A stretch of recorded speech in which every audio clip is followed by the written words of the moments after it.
my name is Fadhi Abdurrahman Muhammad, your host at Sango Insights. Now today we want to discuss why our debts keep on ballooning and why do we need a debt as a country? Can we do away with debt? And how can we take these debts into our advantage? There is a lot of vociferous voices raised concerning debt. Now today we want to handle this matter with great dexterity and give you the in and outs why our country debts has gone up to 11.73 trillion. Is a lot of money. Our budget for 2024-2025 was 4.2 trillion. Now compare it with 11.73 trillion. They have a huge gap. How can we reduce this gap? How can we make sure our country is running efficiently with our own resources, with our own budget, and doing away with these discretionary expenses? Now give me an ear and be with me in this particular episode as we break down why does Kenya need debt? What is the story behind debt? Why is it essential? And can we do away with it? Number one, the first aspect is the government expenses exceeds revenue. Whatever we use as a country and whatever we earn after compiling all our taxes, the fines, and all the revenues we get, still we cannot be efficient. It cannot be efficient to cater for our budget. Our budget was 4.2 trillion. KRA was able to collect some 2.5 trillion, something like that. Yes, they have surpassed their targets with like 6.8% or 16 billion extra. But is it really near to our budget? The answer is no.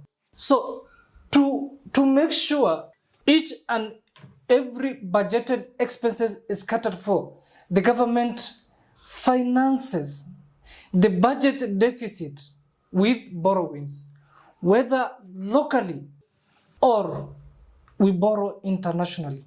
We will also talk about the components of our debt. How is this figure 11.373 trillion? How has it commensurated to this amount? The domestic debt is 6.34 trillion, which is 54% of the debt. And the remaining one is the international debt. Number two, to finance development projects. As a country, we cannot be able to finance each and every project. These projects require a lot of resources. For example, when the president went to US an year ago, and they promised him that they will help him come up with this Mombasa Expressway, an expressway which goes up to Mombasa. That is a huge project. It requires a lot of billions. Now we are coming up with Talenta Hela Stadium. It's cost us 64 billion plus, something like that. 100 billion if we include the interest which we are going to pay later on. Also, the government wants to extend the XGR to Malaba border. It requires a lot of billions. So for us to be able to get these development projects, some of the money are raised locally, yes, but they are not efficient. They cannot sustain this development project. That's why you see the government going out and taking some money, whether domestically or whether outside. Number two is to stabilize the economy during hard times. During COVID, when the president of Kenya was His Excellency President Uhuru Muigai Kenyatta, a lot of functions were not there. Businesses were shuttered because of the epidemic that was Corona. Things were not running smooth. There was no efficient cash flow. So when a situation, an apocalyptic situation like that happens, then it forces the government to go borrow money. And I remember that particular time, we were borrowing a lot of money from the IMF, that is International Monetary Fund. And it was able to sustain us until the epidemic ended. Number 4 is to refinance or pay the existing debts. Have you ever heard that so and so is maturing? Debt and so, we need to service that particular debt. We normally use a lot of money in terms of paying that debt, whether you pay the principal or the interest. Now, we were paying interest of 600 billion domestically, something like that, 600 and some figures. And the principal was 3 something. We were supposed to pay 900 billion something to the domestic, to our domestic lenders. Majority of the domestic lenders were these commercial banks. They were holding a lot of debts. They are the ones who gave the country a lot of debts. The commercial banks, that is KCB Bank, Equity, NCBA Bank, name them, DTB Bank, name them. These are the first tier banks. These are banks which are with a lot of assets and a lot of capital. So they normally offer the government some money because they have the assurity that the government will pay this money. Now we are going to discuss the disadvantages of the banks lending a lot of money to the government of Kenya and how it can affect other businesses which instead needs this financing from the banks.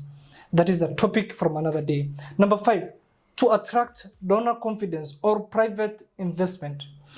You see, when we borrow money and we are able to pay back this particular money and our credit score is so well, then these institutions which have lent us money, I think they are called the Bretton Woods. They are called Bretton Woods companies. That is the World Bank and IMF. You see, when we are paying this amount of money they are paying us and everything is running efficient, then it attracts donor confidence and a lot of investment will come to our country. But if we are maybe, let's say we are not paying this money and we are skipping to pay it, then the donors and the investors won't have confidence in us. There's a lot of companies. There is a lot of countries like Zimbabwe, which were unable to pay the debts. Zimbabwe, Zambia, some of these countries, and there was a lot of disasters, and they were blacklisted in each and every places. So these are some few elements why our country Kenya is using debt to finance its budget or to curb its budget or to reduce the budget deficit. I think the budget deficit for this year was somehow to do with 900 billion. 900 billion was the budget deficit the last time I checked. And I hope you have got some insights out of why we need debts to finance our economy. Let's hear about you. Why do we also need debt? Now do us a solid. If you find value out of this video, kindly hit the like button, subscribe to our YouTube channel, and share this insightful information with others.